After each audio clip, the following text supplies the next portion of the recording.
늘 건강하시고 더 행복하시기를 바랍니다. 우리 옆에 있는 분에게 더 행복하시기를 바랍니다. 인사하겠습니다. 더 행복하시기를 바랍니다. 주님 안에서 더 행복하시기를 바랍니다. 네, 더 행복하시길 바랍니다. 저는 목회자로서 많은 어르신들을 만났습니다. 중환자실에도 병원 중환자실에도 또 요양병원에도 신방을 많이 갔습니다. 중환자실에 들어갈 때마다 느끼는 건데, 문 하나 열고 들어갔는데 세상이 다른 세상이에요. 중환자실은 전혀 다른 세상이에요. 관을 꽂고 주사바늘 꽂고 온몸에 정말 말도 못하고 그렇게 무기력하게 아파하면서 누워있는 그 수많은 중환자들을 보면서, 아하, 내 발로 걸어다니는 거, 내가 원하는 대로 말하는 거, 이거 당연한 거 아니구나, 이거. 그런 생각을 하게 됩니다. 어느 장로님 요양병원에 입원하셨었는데 신방을 가보면 그러시는 거예요. 목사님, 제가요 며칠 전부터 물을 한 모금 꿀꺽 삼키질 못해요. 왜요? 물을 삼키면 자꾸 식도로 넘어가지 않고 기도로 넘어갑니다. 그래서 물 한 모금 먹으면서도 조심조심 먹어야 되고, 어쩌다가 그게 또 기도로 들어가면 콜록콜록 기침해야 되고, 그러다가 정말 음식도 제대로 잘 못 드시고 하니까 구멍을 뻥 뚫어가지고 여기다가 관을 꼽아서 그리로 음식물을 넣어드리고 그러는 걸 봤어요. 제가 그 장로님을 보면서, 아, 그렇구나. 물 한 모금 꿀꺽 내 마음대로 마시는 것도 이거 당연한 거 아니구나. 이거 다 하나님께 감사할 일이구나. 여러분, 몰라서 그렇지 우리가 앉고 일어서는 것, 행하는 모든 것들 생각하고 먹고 소화시키고 잠들고 모든 것 다 하나님의 은혜입니다. 어느 미국의 초등학교에서 어린이들에게 세계 7대 불가사의에 대해서 가르치는 거예요. 사람이 이해할 수 없는 놀라운 구조물들, 불가사의한 일들을 아는 대로 한번 써봐라. 그리고 다 쓴 사람은 발표하라 그랬어요. 아이들이 열심히 적더니 막 말하는 거예요. 만리장성이 에펠탑입니다. 그리고 또 요르단의 페트라입니다. 이집트의 피라미드입니다. 막 이러는 거예요. 막 아이들이 말하는 거죠. 그런데 어떤 아이는 분명히 적는 걸 봤는데 말을 하지 않아요. 그래서 선생님이 말했어요. 너는 왜 말을 하지 않니? 적었는데. 선생님이 도와줄 테니까 한번 말해봐. 그 아이가 말하는 거죠. 나는요 친구들이 말한 거하고 좀 달라서요. 그래도 한번 말해봐. 그 아이가 용기를 내 말합니다. 보는 거, 듣는 거, 먹는 거, 자는 거, 해 뜨는 거, 걸어가는 거, 이런 걸 적은 거예요. 선생님이 맞아, 그것도 신비한 일이지. 여러분, 그래요 안 그래요? 내가 잠드는 것도 신비한 일이고, 잠들었던 내가 깨어나는 것도 신비한 일이고, 사실 눈에 보는 것도 신비한 일이고, 다 신비한 일이죠. 할렐루야. 그럼요. 특별히 저와 여러분들은 예수님을 나의 구주로 믿었으니 하나님을 아버지라 부르며 살고, 정말 저 천국을 향해서 나이가 들어도 소망이 넘치는 삶을 살고, 이 감사할 일이 얼마나 많습니까? 여러분, 오늘 다윗이라고 하는 이 사람, 마지막 죽기 직전에 모든 백성들 앞에서 하나님 앞에 기쁨으로 감사하는 모범을 보이고 있어요. 다윗은 얼마나 기뻐하며 감사했는지. 하나님께서 젊은 날에 내가 하나님 성전 짓고 싶습니다 그랬을 때 너는 안 돼, 너는 피를 많이 흘려서 안 된다, 너 아들이 지을 거다. 다윗은 그 말씀을, 하나님 말씀을 그대로 받아들여서 나는 안 되니까 내 아들이 잘 지을 수 있도록 모든 걸 준비해서 이제 죽기 직전에 하나님께 봉헌하는 거예요. 29장 1절부터 보면 다윗 왕이 온 회중에게 이르되 내 아들 솔로몬이 유일하게 하나님께서 택하신 바 되었으나 아직 어리고 미숙하며 이 공사는 크도다. 이 성전은 사람을 위한 것이 아니요 여호와 하나님을 위한 것이라. 내가 이미 내 하나님의 성전을 위하여 힘을 다하여 준비하였나니 곧 기구를 만들 금과 은과 놋과 철과 나무와 또 만호와 가공할 검은 보석과 채석과 다른 모든 보석과 옥돌이 매우 많으며 성전을 위하여 준비한 이 모든 것 외에도 내 마음이 내 하나님의 성전을 사모함으로 내가 사유한 금, 은으로 내 하나님의 성전을 위하여 드렸노니 곧 오빌의 금 3,000달란트와 수는 7,000달란트라. 모든 성전 벽에 입히며 금, 은 그릇을 만들며 장인의 손으로 하는 모든 일에 쓰게 하였노니 오늘 누가 즐거이 손에 채워 여호와께 드리겠느냐 하는지라. 다윗이 하나님 앞에 몇십 년 동안 준비한 그 모든 물건들을, 성전 건축할 물건들을 하나님 앞에 이제 봉헌하면서 신하들과 백성들 앞에 소리치는 것입니다. 나는 이렇게 준비해서 하나님께 바치는데 이 너무너무 기쁜데 혹시 신하들, 백성들 함께 하나님 앞에 드릴 거 없느냐 이제 그러는 거죠. 여기서 오빌의 금 3,000달란트를 드렸다. 오빌의 금 3,000달란트가 얼마인지 모르니까 요즘으로 말하면 그 당시 금 중에서 제일 좋은 금이 오빌의 금인데 오빌의 금을 1톤 트럭으로 102대분을 하나님께 바쳤다는 거예요. 놀라는 척이라도 좀 해보세요. 제가 그래서 또 다시 금값을, 금 시세를 조회해 봤잖아요. 인터넷에 검색 쳐가지고 1kg이 얼마인지, 금 1톤이 얼마인지를 조회해 봤더니 요즘 돈으로 금값이 4년 전보다 한 얼마나 많이 올랐는지 몰라요. 세상에 요즘 돈으로 9조 원 정도 돼. 9조 원. 9조 원이 얼마인지 모르니까 안 놀라셨죠? 1조 원이 얼마냐면 제가 한번 설명했었는데 1조 원이 10,000원짜리를 1억 장을 모아야 1조 원, 1조 원. 그렇잖아요. 10,000억이 1조니까. 근데 그게 또 얼만큼인지 우린 잘 모르니까 이렇게 계산해 보면 돼요. 5톤 트럭에다가 10,000원짜리를 1조 어치를 실으려고 하면 5톤 트럭 22대분이 필요하대. 아이 놀라지 않으시네 진짜. 그 1조 원을 만약에 1조 원을 집에다가 창고에다가 넣어놓고 하루에 100만 원씩 꺼내서 쓰면 몇 년 정도 쓸 수 있는 돈이냐? 2,500년인가 2,600년 쓸 수 있대. 이제 좀 놀라시는 것 같아. 1조 원이 그렇게 큰 돈이라니까요. 1조 원이. 그런데 다윗은 금만, 다른 거 뭐 대리석, 백향목 이런 거 다 빼놓고 금만 가지고도 그렇게 많이 하나님 앞에 봉헌하면서 얼마나 기뻐하는지.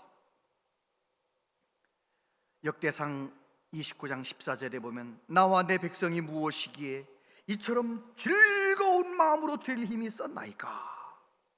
할렐루야. 다윗은 그렇게 즐거운 마음으로 하나님 앞에 감사했어요. 하나님께 봉헌했어요. 도대체 무엇 때문에 다윗은 그럴 수 있었을까? 첫 번째, 다윗은 광대하신 하나님을 마음에 모시고 사는 사람이었습니다. 10절부터 보면 다윗이 온 회중 앞에서 여호와를 송축하여 이르되 우리 조상 이스라엘의 하나님 여호와여, 주는 영원부터 영원까지 송축을 받으시옵소서. 여호와여, 위대하심과 권능과 영광과 승리와 위엄이 다 주께 속하였사오니 천지에 있는 것이 다 주의 것이로소이다. 여호와여, 주권도 주께 속하였사오니 주는 높으사 만물의 머리심이니이다. 부와 귀가 주께로 말미암고 또 주는 만물의 주제가 되사 손에 권세와 능력이 있사오니 모든 사람을 크게 하심과 강하게 하심이 주의 손에 있나이다. 우리 하나님이여, 이제 우리가 주께 감사하오며 주의 영화로운 이름을 찬양하나이다. 할렐루야. 다윗은 그 마음 가운데 크신 하나님을 모시고 살았어요. 늘 하나님을 바라보며 살았어요. 그렇기 때문에 다윗은 어린 시절에도 그 마음 가운데 모신 하나님으로 인하여 얼마나 담대했는지 몰라요. 어린아이가 양을 칠 때 곰이 나타나고 사자가 나타나고 어린 양을 물어가도 겁내지 않아요. 다 가서 때려잡고 다 어린 양을 되찾아오는 거예요. 겁내지 않는 거예요. 골리앗 앞에서 뭐라고 소리칩니까? 한번 같이 읽어보세요. 사무엘상 17장 45절 시작. 다윗이 블레셋 사람에게 이르되 너는 칼과 창과 단창으로 내게 나오거니와 나는 만군의 여호와의 이름 곧 내가 모욕하는 이스라엘 군대의 하나님의 이름으로 내게 나아가노라. 할렐루야. 그래요.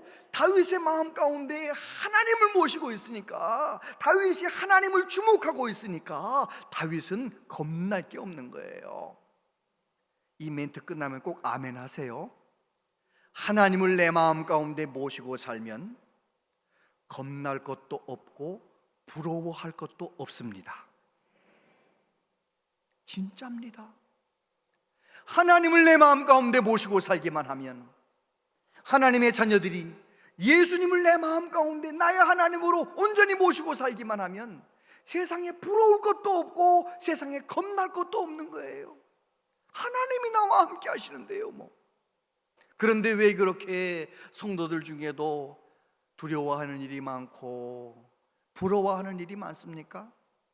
답이 로마서 1장 28절에 나와요. 같이 읽어보세요. 시작. 또한 그들이 마음에 하나님 두기를 싫어하매 하나님께서 그들을 그 상실한 마음대로 내버려 두사 합당하지 못한 일을 하게 하셨다. 줄 보세요.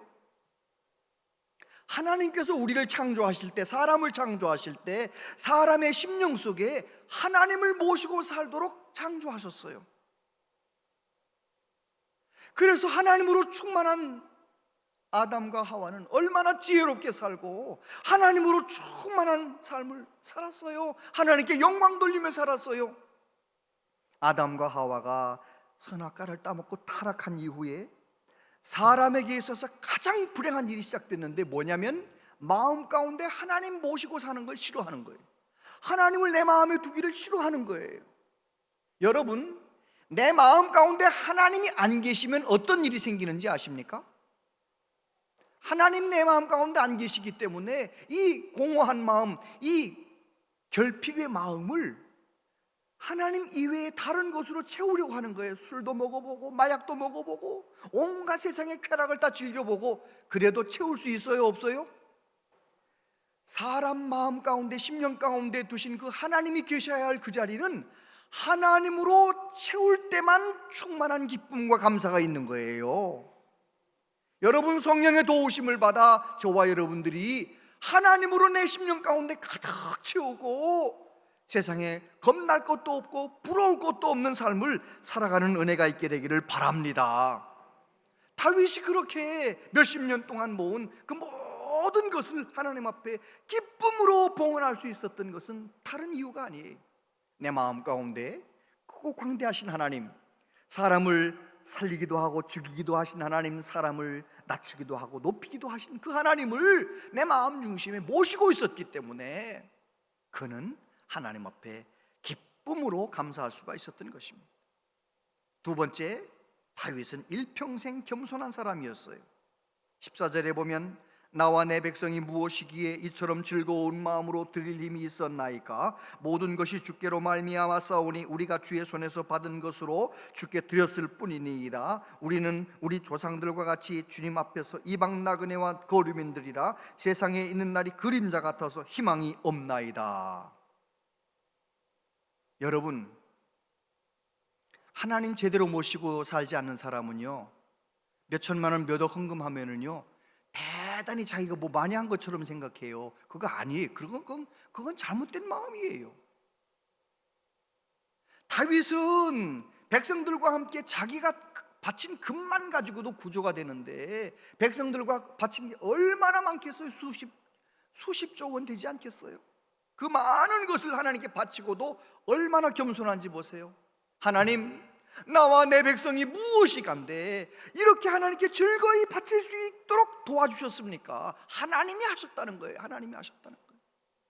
그리고 다윗은 나도 우리도 조상들처럼 나그네 같은 잠깐 있다 없어지는 그런 사람입니다. 우리는 희망이 없는 사람들입니다. 그림자 같은 사람들입니다. 얼마나 하나님 앞에 자기 자신을 낮추는지 몰라요. 겸손한 거예요. 여러분, 성령의 도우심을 받아 마음이 겸손해 보십시오. 그러면은요, 모든 게 다 감사한 거예요. 내가 빈손 들고 세상에 왔는데 입은 옷도 하나님이 주셔서 감사하고, 내가 빈손 들고 왔는데 내가 살고 있는 집도 감사하고, 내가 빈손 들고 혼자 왔는데 우리 내 남편도 감사, 내 아내도 감사하고, 내 아이들도 감사. 아멘 안 하실래요? 다 감사하잖아요. 다 감사하잖아요. 겸손하면, 내 마음이 겸손하면 다 감사한 거예요. 할렐루야. 그럼요. 다윗은 나는 목동이었는데 하나님께서 아무것도 아닌 나를 왕이 되게 만들어 주셨습니다. 그는 겸손했기 때문에 감사의 사람이 될 수가 있었던 것입니다. 다음 주 추수감사절이니까 한번 이야기 더 들어보세요. 어떤 목사님이 추수감사절 몇 주 전에 추수감사절 헌금 봉투를 성도들에게 다 나눠주는 거예요. 다 나눠주면서 금년에 감사한 것을 생각하고 거기에다가 내가 이번 추수감사절에 얼마를 헌금하겠습니다 적어가지고 빈 봉투 가져오라는 거예요. 그래가지고 이 목사님이 추수감사절 전주에 이제 그거를 다 읽는 거예요. 어느 장로님 몇십만 원 작정하셨습니다. 어느 권사님 몇만 원 작정하셨습니다. 이걸 읽어주는 거예요. 그런데 이 목사님이 눈이 노안이 왔는지 어느 장로님 봉투를 읽으면서 영자를 하나 더 붙였어요. 30만 원이라고 장로님은 적었는데 어느 장로님 300만 원 작정하셨습니다. 이렇게 읽은 거예요. 그리고 이제 추수감사절 끝났어요. 그 장로님은 300만 원 헌금하고 이제 끝났어요. 근데 어느 분이 목사님한테 와서 알려줬어요. 목사님 이번에 추수감사절 지나면서 실수한 거 아세요? 무슨 실수를요? 목사님이, 장로님은 30만 원 적어냈는데 목사님이 300만 원이라고 읽어가지고 그 장로님이 300만 원 헌금한 거 아세요? 내가요? 그래가지고 그 장로님 만나가지고 장로님한테 내가 노안이 왔는지 잘못 읽어서 너무 미안합니다. 너무 잘못했습니다. 그랬더니 그 장로님이 이렇게 대답하시는 거예요. 목사님, 저는 30만 원짜리 감사 인생인 줄 알고 30만 원을 작정했는데 하나님께서 목사님의 입을 통하여 300만 원짜리 감사 인생이라는 것을 알려주셨습니다. 사실 그 주일에 30만 원의 10배인 300만 원 작정 헌금이라 발표하는 것을 듣고 몹시 당황했습니다. 그리고 그날 밤 하나님께 그 문제를 놓고 기도드렸습니다. 기도하면서 지난 날들을 헤아려 보니 제 인생은 목사님 말씀대로 300만 원짜리 감사 인생이라는 사실을 깨닫게 되었습니다. 그래서 진짜 300만 원짜리 감사 인생이 되기 위해 감사한 마음으로 하나님께 드린 겁니다. 목사님 잘못한 거 아닙니다. 이야, 그 장로님 겸손하지 않아요? 만약에 그 장로님이 교만해가지고요 조금 목사님보다 위에 있다는 이런 마음을 먹으면 어떻게 했겠어요? 그 예배 끝나자마자 목사님 불러가지고 눈이 있는 거냐 없는 거냐, 내가 적어놓은 것도 못 읽느냐 말이지, 적어놓은 것도 못 읽느냐, 얼마나 야단치고 막 소란지 피우지 않았겠어요? 30만 원을 왜 300만 원이라고 읽느냐고. 만약에 그랬더라면 얼마나 교회가 참 어려워요. 근데 겸손하니까 하나님 주신 마음으로, 감사함으로, 기쁨으로 그렇게 봉헌하는 거예요. 다윗도 겸손한 거예요. 나 같은 아무것도 아닌 사람을 하나님께서 왕이 되게 만드셨고, 나같이 아무것도 아닌 사람을 하나님이 높여주셨다, 그 믿음을 가지고 그렇게 겸손하게 하나님께 기쁨으로 감사할 수 있었던 것이지요. 세 번째, 다윗은 기쁨으로 감사했어요. 16절부터 보면 우리 하나님 여호와여, 우리가 주의 거룩한 이름을 위하여 성전을 건축하려고 미리 저축한 이 모든 물건이 다 주의 손에서 왔사오니 다 주의 것이니이다. 나의 하나님이여, 주께서 마음을 감찰하시고 정직을 기뻐하시는 줄을 내가 아나이다. 내가 정직한 마음으로 이 모든 것을 즐거이 드렸사오며 이제 내가 또 여기 있는 주의 백성이 주께 자원하여 드리는 것을 보니 심히 기쁘도소이다. 여러분, 다윗이 하나님 앞에 봉헌하고 기도할 때 어떤 말을 자주 하느냐? 모든 것은 누구 거라고요? 하나님 겁니다. 하나님의 것을 하나님이 우리에게 주셔서 우리는 감사한 마음으로 하나님께 주신 그 마음으로 바쳤을 뿐입니다. 하나님 앞에 그렇게 기쁨으로 드리는 거예요. 여러분, 다윗 마음 중심에 하나님이 주신 물질, 하나님이 주신 재물에 마음이 있는 것이 아니고 하나님이 그 재물을 주신 하나님에게 다윗의 마음이 있었던 거예요. 얼마나 많은 성도들이 하나님께서 복을 주시면 믿음을 잃어버려요. 하나님이 좋은 자녀를 주시면 그 좋은 자녀를 주신 하나님을 바라봐야 되는데 그 자녀에게 매이는 거예요. 하나님이 물질을 주시면 물질에 매이는 거예요. 물질에 매이는 거예요. 더 욕심이 많아요. 안 되는 겁니다.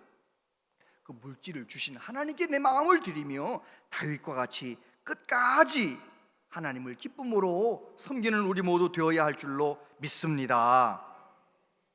시편 23편에 보면 다윗이 이렇게 노래합니다. 같이 한번 1절부터 3절까지 읽어보세요. 시작. 여호와는 나의 목자시니 내게 부족함이 없으리로다. 그가 나를 푸른 풀밭에 누이시며 쉴만한 물가로 인도하시는도다. 내 영혼을 소생시키시고 자기 이름을 위하여 의의 길로 인도하시는도다. 자기의 과거를 회상하면서 하나님이 내 인생의 목자가 되셨기 때문에 나는 부족함이 없습니다. 힘들고 어려운 일이 있었지만 그때마다 하나님은 내 영혼을 소생시켜서 다시 일어나게 만들어 주셨습니다. 하나님께 마음을 두고 살아가는 거예요. 그리고 그가 뭐라고 말합니까? 6절 말씀에 보면 내 평생의 선하심과 인자하심이 반드시 나를 따르리니 내가 여호와의 집에 영원히 살리로다. 과거만 하나님을 그렇게 섬기는 것이 아니라 앞으로도 내가 죽을 때까지 내가 하나님을 기뻐하며 내가 영원히 하나님을 섬기겠다고 하나님 앞에 그렇게 고백하는 것이에요.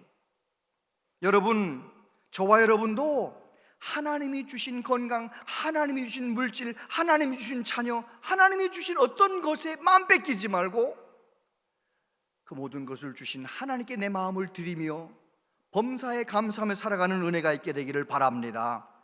바울 사도가 이렇게 고백했습니다. 그러나 무엇이든지 내게 유익하던 것을 내가 그리스도를 위하여 다 해로 여길 뿐더러 또한 모든 것을 해로 여김은 내 주 그리스도 예수를 아는 지식이 가장 고상하기 때문이라. 내가 그를 위하여 모든 것을 잃어버리고 배설물로 여김은 그리스도를 얻고 그 안에서 발견되려 함이니 내가 가진 의는 율법에서 난 것이 아니요 오직 그리스도를 믿음으로 말미암은 것이니 곧 믿음으로 하나님께로부터 난 의라. 할렐루야. 바울 사도가 부활하신 예수님, 영광스러운 예수님을 다메섹 도상에서 만났어요. 그 예수님 만난 이후에 다시 구약 성경을 펼쳐서 다시 그 말씀 속에서 예수님을 만났어요. 기도 중에 예수님을 만났어요. 예수님을 만난 이후에 바울 사도는 어떻게 합니까?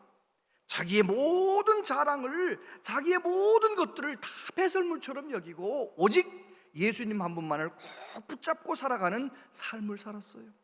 그랬기 때문에 그는 감옥에서도 감사할 수 있었고요, 순교자의 자리에 나아가면서도 그는 감사할 수가 있었던 것입니다.